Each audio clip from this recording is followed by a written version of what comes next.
2021년 9월 30일 이슈체크입니다. 북한이 지난 28일 동해상으로 단거리 미사일로 추정되는 발사체를 발사한 사실이 알려졌습니다. 특히 이번 미사일이 극초음속 미사일을 새로 개발해 처음으로 시험 발사했다고 확인되면서 많은 우려가 나오고 있는데요. 북한이 개발한 극초음속 미사일이 왜 위험한지 이슈체크에서 살펴보겠습니다. 심재민 기자와 함께합니다. 안녕하세요. 네, 안녕하십니까. 북한이 또 한 번 도발하면서 국제사회의 비난을 사고 있습니다. 특히 극초음속 미사일은 더 위험하다고 하던데 어떻습니까? 네, 북한이 지난 29일 신형 극초음속 미사일을 처음으로 시험 발사했다고 확인했습니다. 조선중앙통신은 지난 29일 국방과학원은 앞서 28일 오전 자강도 용림군 도양리에서 새로 개발한 극초음속 미사일 화성 8형 시험 발사를 진행했다고 보도했는데요. 음속의 5배 이상 속도로 타격 목표를 향해 돌진하는 극초음속 미사일은 현존 미사일 방어 체계로는 사실상 요격이 불가능해 차세대 게임 체인저로 평가되고 있습니다. 차세대 게임 체인저, 그만큼 위협적이다 이렇게 해석할 수 있을 것 같은데 극초음속 미사일이 뭐길래 그렇게까지 평가가 되는 건가요? 네, 다수의 군사무기 전문가에 따르면 빠른 속도와 조종성이 특징인 극초음속 미사일은 기존 미사일 방어 체계를 쉽게 무력화시킬 수 있습니다. 특히 빠른 속도와 방향 조정 능력은 물론 연료 주입 시간을 단축시킬 수 있어 미국과 한국의 미사일 방어 체계를 뚫을 수 있다는 점에 주목하고 있는데요.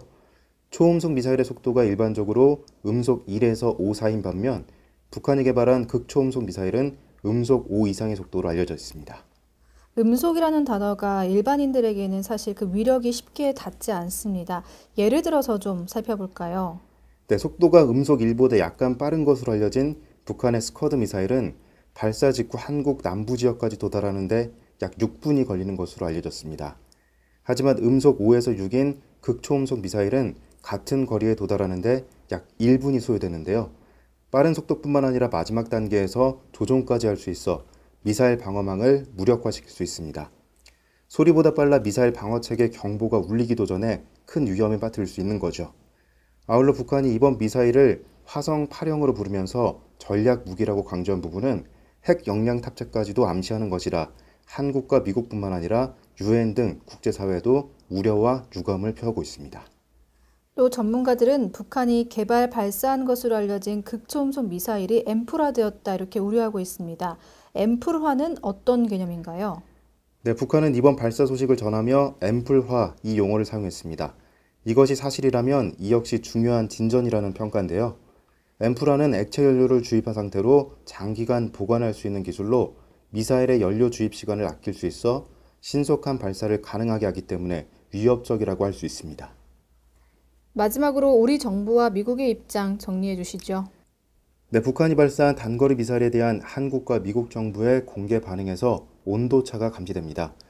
한국은 유감을 표하면서도 발사체가 유엔 안전보장이사회 결의로 금지된 탄도미사일인지 판단을 유보했지만 미국은 결의 위반이라며 규탄 입장을 밝혔습니다.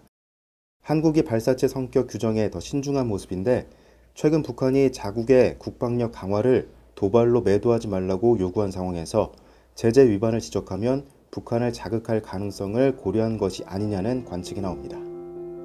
네, 설명 잘 들었습니다.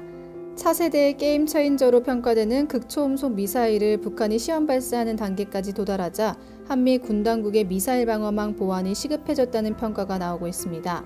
다만 사실 여부에 대해서는 좀 더 분석해 봐야 하는 상황이죠. 또 미사일이 제대로 작동했는지, 실제 음속 5 이상으로 비행했는지, 조종이 가능했는지 등 의문에 대해서는 아직까지 제대로 된 증거가 확인되지 않았습니다. 하지만 명백하게 위협적인 상황인 만큼 신중한 판단과 대처가 필요해 보입니다. 이상 이슈체크였습니다.